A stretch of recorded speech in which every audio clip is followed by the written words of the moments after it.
Maya was exhausted by the time she moved the last box into her new home. The old house, inherited from her grandmother, was a beautiful, sprawling relic from another time. Every room was filled with antique furniture, intricate woodwork, and a scent that seemed to linger in the walls, a mix of lavender and something musty, old, and unnameable. The only piece she couldn't quite warm to was the antique mirror in her bedroom. It was enormous, its frame heavy and carved with spiraling vines and strange creatures. The glass was old, cloudy, and distorted, casting reflections that seemed almost to move with a life of their own. Maya had tried to cover it, but somehow, she always ended up pulling the sheet off, drawn to it despite the unease it filled her with. She would stand in front of it, watching her own reflection with the unsettling feeling that it was watching her back. One night, as she lay in bed, a strange sound broke the silence, a slow, rhythmic tapping, coming from somewhere in the room. Tap, tap, tap. She sat up, her eyes drawn to the mirror in the dim light. There, in the glass, her own reflection lay still, yet somehow off. Her reflection's eyes seemed darker, sunken, with a glint that was both familiar and entirely alien. Then, without warning, the reflection moved, lifting its hand and tapping its fingers on the bedpost beside it. Tap, tap, tap. Maya's heart hammered as her reflection smiled, a slow, creeping smile that stretched wider than any smile she could have made.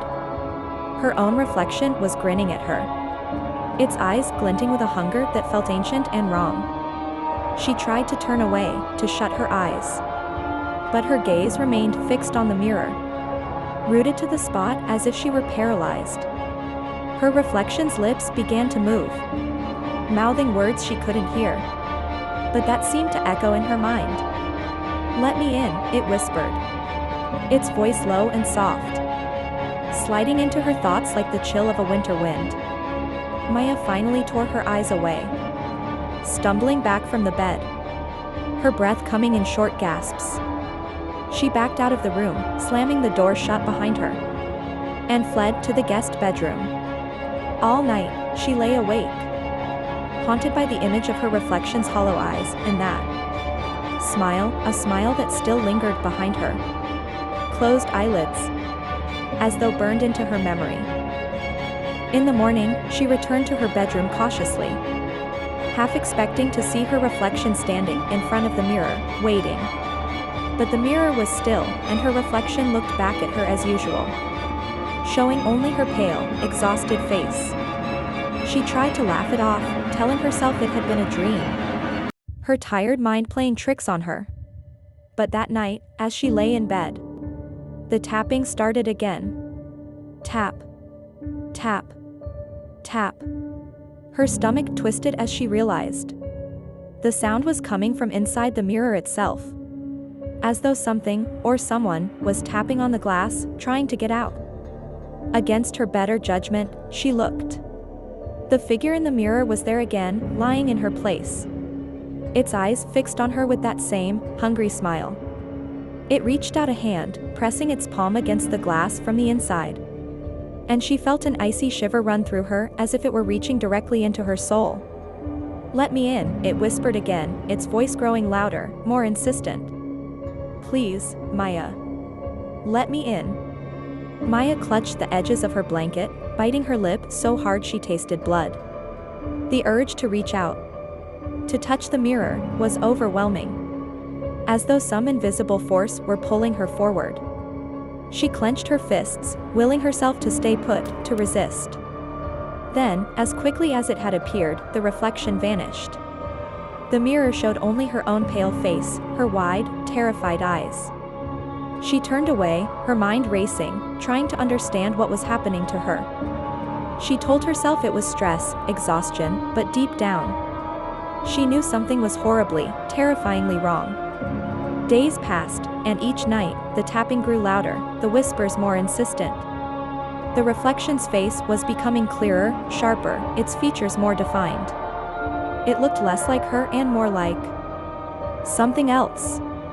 Something ancient and dark. Its eyes gleaming with an intelligence that felt cold and predatory. The whispers became a nightly torment, filling her mind with dark, insidious thoughts. They spoke of loneliness, of shadows, of a hunger that had waited for centuries to be sated. They told her secrets she didn't want to know, things she couldn't understand but that burrowed deep into her mind, haunting her every waking moment. Finally, one night, driven by desperation and exhaustion, Maya approached the mirror. She could feel the weight of its presence as she stood before it, her heart pounding in her chest. The reflection was waiting, its eyes gleaming with satisfaction, its smile stretching wider than ever.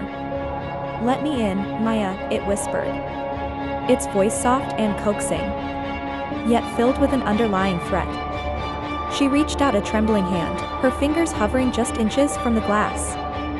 She could feel a chill radiating from the mirror, a cold that seeped into her bones, numbing her mind. She knew she shouldn't do it, that whatever was behind the glass was dangerous, deadly. But something in her couldn't resist, as though her very soul were being pulled toward it. Her fingers touched the glass, and the surface rippled like water, swallowing her hand up to the wrist. She gasped, trying to pull back. But her hand was trapped, held fast by an invisible force. The reflection's face twisted with delight, its eyes gleaming as it began to pull her in, her arms sinking deeper and deeper into the mirror. Panic surged through her, and she struggled, but the force was too strong. She was being pulled into the mirror, her body sinking into its depths, surrounded by darkness. She felt herself falling, spiraling into a cold, endless void, and then nothing. When she opened her eyes, she was standing in her bedroom, staring at her own reflection in the mirror. Relief flooded her, and she sighed, thinking it had all been a nightmare. But then she noticed the subtle differences. Her face was slightly distorted, her features sharper, darker. And her eyes, they were hollow, empty, like those of the shadow that had haunted her for so many nights. Realization dawned on her with a sickening jolt. She wasn't in her bedroom, she was in the mirror. Her body, her physical form, was standing outside, looking in at her with that same, predatory smile. She tried to scream, to pound on the glass, but no sound came out. She was trapped, confined to the depths of the mirror, watching as the shadow, now wearing her face, turned and walked away, leaving her behind.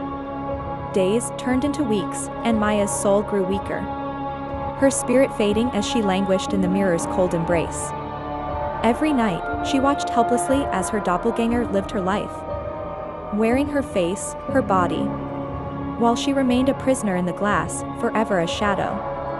Years passed, and the house changed hands, but the mirror remained.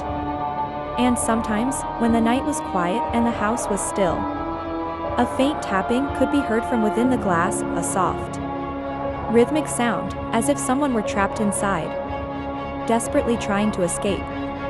And if you looked closely, if you dared to press your ear to the glass, you might hear a voice, barely a whisper, pleading from the depths of the mirror, calling out to anyone who would listen. "Let me out."